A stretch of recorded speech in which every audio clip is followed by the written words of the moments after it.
میں اس کا انصاف کروں گا، ایسا نہ ہو کہ یہ بار بار آ کر آخر کو میرا ناک میں دم کرے۔ خداوند نے کہا سنو، یہ بے انصاف قاضی کیا کہتا ہے؟ بس کیا خدا اپنے برگزیدوں کا انصاف نہ کرے گا جو رات دن اس سے فریاد کرتے ہیں؟ اور کیا وہ ان کے بارے میں دیر کرے گا؟ میں تم سے کہتا ہوں کہ وہ جلد ان کا انصاف کرے گا۔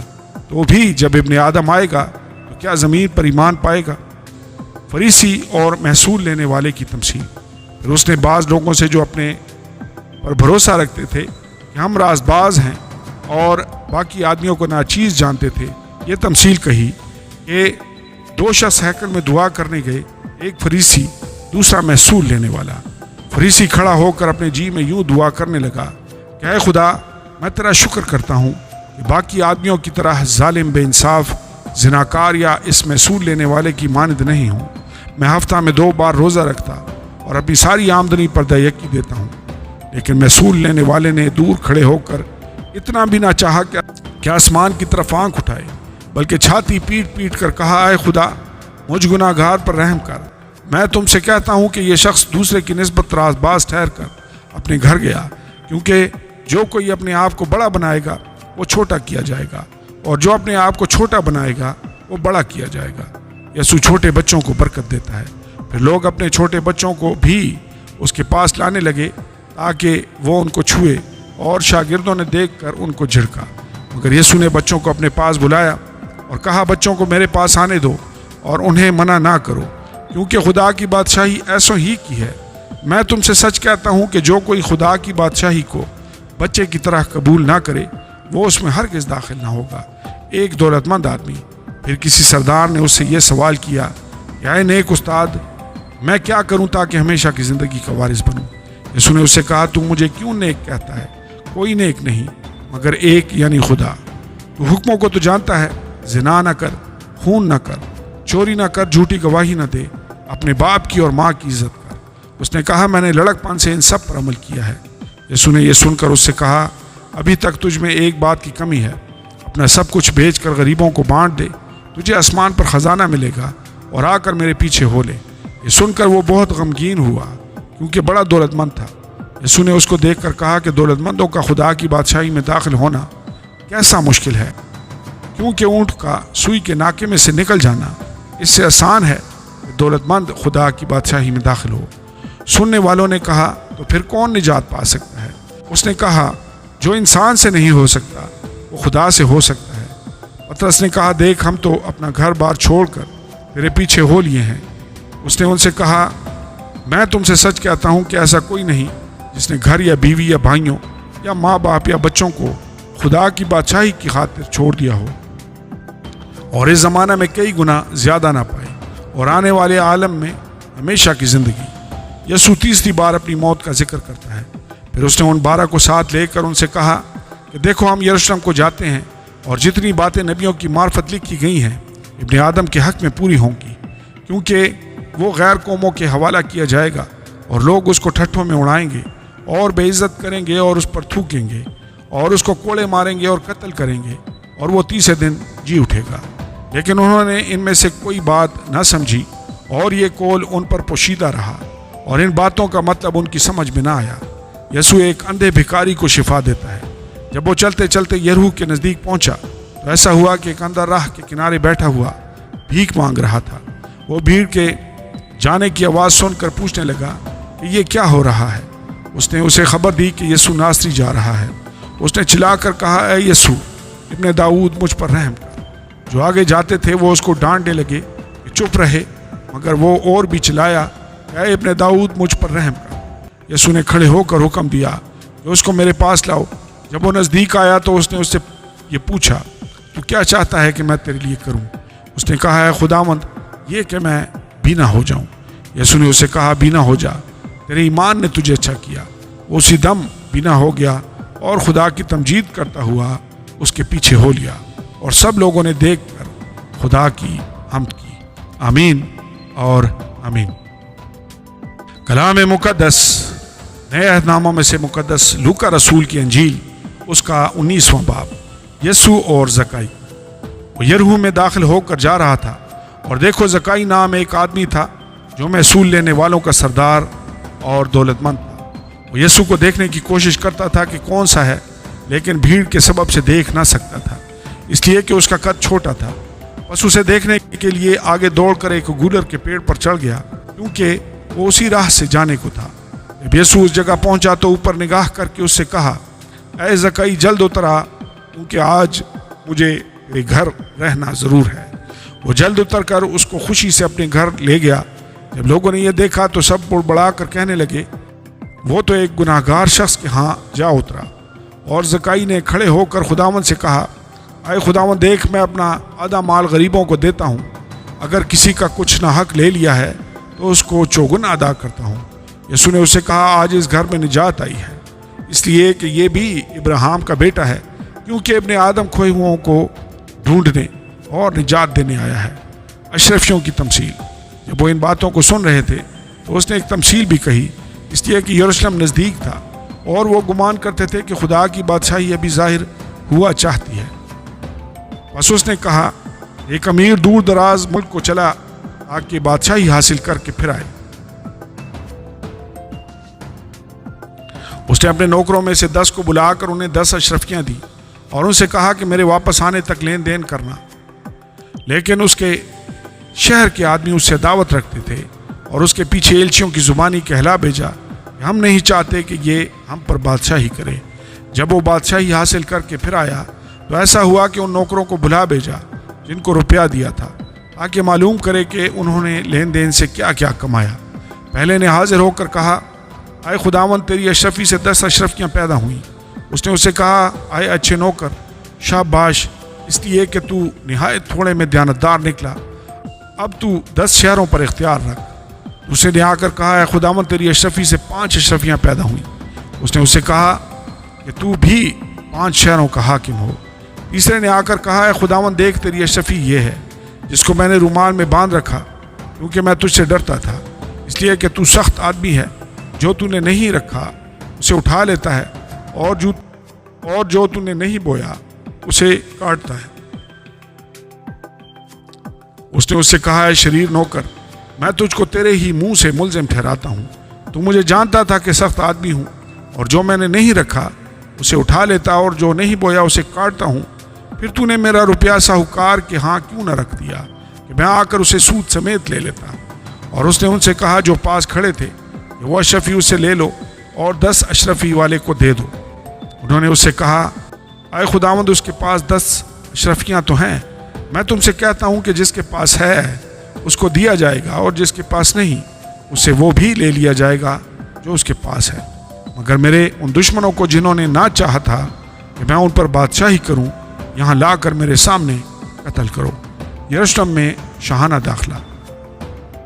یہ باتیں کہہ کر وہ یروشلم کی طرف ان کے آگے آگے چلا۔ جب وہ اس پہاڑ پر جو زیتون کا کہلاتا ہے، بیتفگے اور بیتنیا کے نزدیک پہنچا تو ایسا ہوا کہ اس نے شاگردوں میں سے 2 کو یہ کہہ کر بھیجا کہ سامنے کے گاؤں میں جاؤ، اور اس میں داخل ہوتے ہی ایک گدھی کا بچہ بندھا ہوا ملے گا جس پر کبھی کوئی آدمی سوار نہیں ہوا، اسے کھول لاؤ۔ اور اگر کوئی تم سے پوچھے کہ کیوں کھولتے ہو تو یوں کہہ دینا کہ خداوند کو اس کی ضرورت ہے۔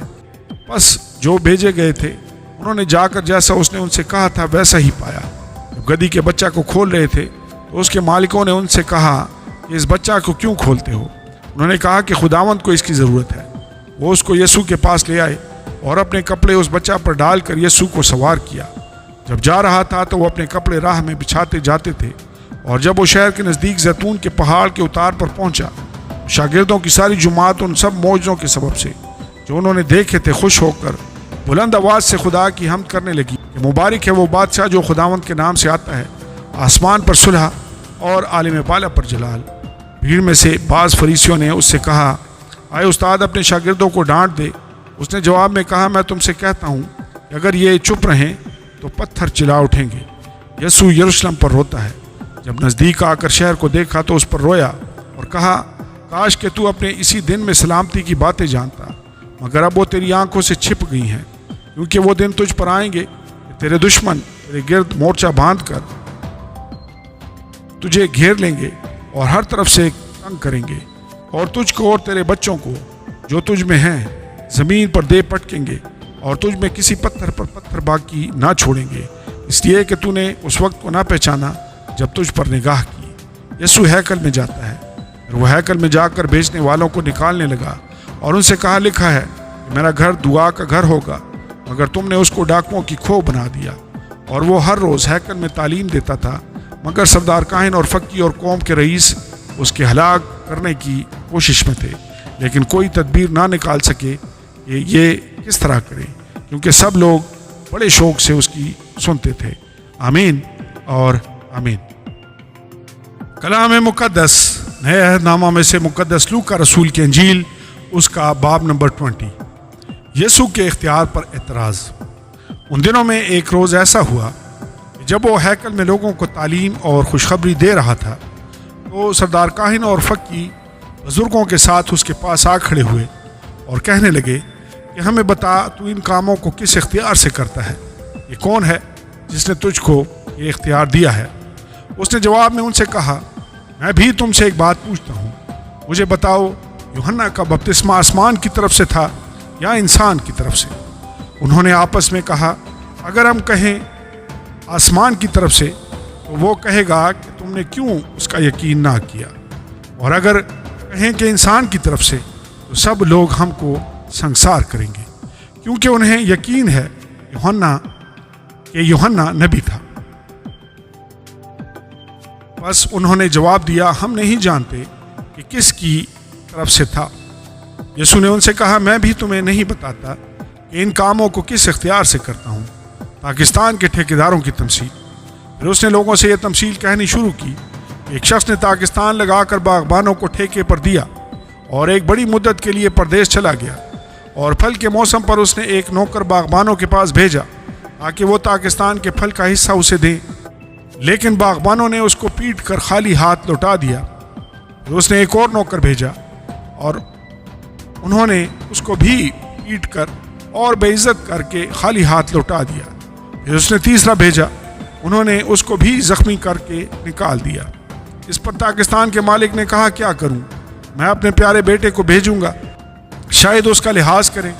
جب باغبانوں نے اسے دیکھا تو آپس میں صلاح کر کے کہا، یہی وارث ہے، اسے قتل کریں کہ میراث ہماری ہو جائے۔ بس اس کو پاکستان سے باہر نکال کر قتل کیا۔ اب پاکستان کا مالک ان کے ساتھ کیا کرے گا؟ وہ آ کر ان باغبانوں کو ہلاک کرے گا اور پاکستان اوروں کو دے دے گا۔ انہوں نے یہ سن کر کہا، خدا نہ کرے۔ اس نے ان کی طرف دیکھ کر کہا، پھر یہ کیا لکھا ہے؟ جس پتھر کو معماروں نے رد کیا وہی کونے کے سرے کا پتھر ہو گیا۔ جو کوئی اس پتھر پر گرے گا اس کے ٹکڑے ٹکڑے ہو جائیں گے، لیکن جس پر وہ گرے گا اسے پیس ڈالے گا۔ خراج دینے کی بابت سوال۔ اسی گھڑی فقیوں اور سردار کاہنوں نے اسے پکڑنے کی کوشش کی، مگر لوگوں سے ڈرے، کیونکہ وہ سمجھ گئے تھے کہ اس نے یہ تمثیل ہم پر کہی، اور وہ اس کی طاق میں لگے اور جاسوس بھیجے کہ رازباز بن کر اس کی کوئی بات پکڑیں تاکہ اس کو حاکم کے قبضہ اور اختیار میں دے دیں۔ انہوں نے اس سے یہ سوال کیا کہ اے استاد، ہم جانتے ہیں کہ تیرا کلام اور تعلیم درست ہے اور تو کسی کی طرفداری نہیں کرتا، بلکہ سچائی سے خدا کی راہ کی تعلیم دیتا ہے۔ ہمیں قیصر کو خراج دینا روا ہے یا نہیں؟ اس نے ان کی مکاری معلوم کر کے ان سے کہا، ایک دینار مجھے دکھاؤ، اس پر کس کی صورت اور نام ہے؟ انہوں نے کہا، قیصر کا۔ اس نے ان سے کہا، پس جو قیصر کا ہے قیصر کو، اور جو خدا کا ہے خدا کو ادا کرو۔ وہ لوگوں کے سامنے اس کول کو پکڑ نہ سکے، بلکہ اس کے جواب سے تعجب کر کے چپ ہو رہے۔ مردوں کی قیامت کی بابت سوال۔ پھر صدوقی جو کہتے ہیں کہ قیامت نہیں ہوگی، ان میں سے بعض نے اس کے پاس آ کر یہ سوال کیا، اے استاد، موسیٰ نے ہمارے لیے لکھا ہے کہ اگر کسی کا بیاہ ہوا بھائی بے اولاد مر جائے تو اس کا بھائی اس کی بیوی کو کر لے اور اپنے بھائی کے لیے نسل پیدا کرے۔ چنانچہ 7 بھائی تھے، پہلے نے بیوی کی اور بے اولاد مر گیا، پھر دوسرے نے اسے لیا اور تیسرے نے بھی، اسی طرح 7 بے اولاد مر گئے، آخر کو وہ عورت بھی مر گئی۔ بس قیامت میں وہ عورت ان میں سے کس کی بیوی ہوگی؟ کیونکہ وہ 7 کی بیوی بنی تھی۔ یسوع نے ان سے کہا کہ اس جہان کے فرزندوں میں تو بیاہ شادی ہوتی ہے، لیکن جو لوگ اس لائق ٹھہریں گے کہ اس جہان کو حاصل کریں اور مردوں میں سے جی اٹھیں، ان میں بیاہ شادی نہ ہوگی، کیونکہ وہ پھر مرنے کے بھی نہیں، اس لیے فرشتوں کے برابر ہوں گے اور قیامت کے فرزند ہو کر خدا کے بھی فرزند ہوں گے۔ لیکن اس بات کو کہ مردے جی اٹھتے ہیں موسیٰ نے بھی جھاڑی کے ذکر میں ظاہر کیا ہے،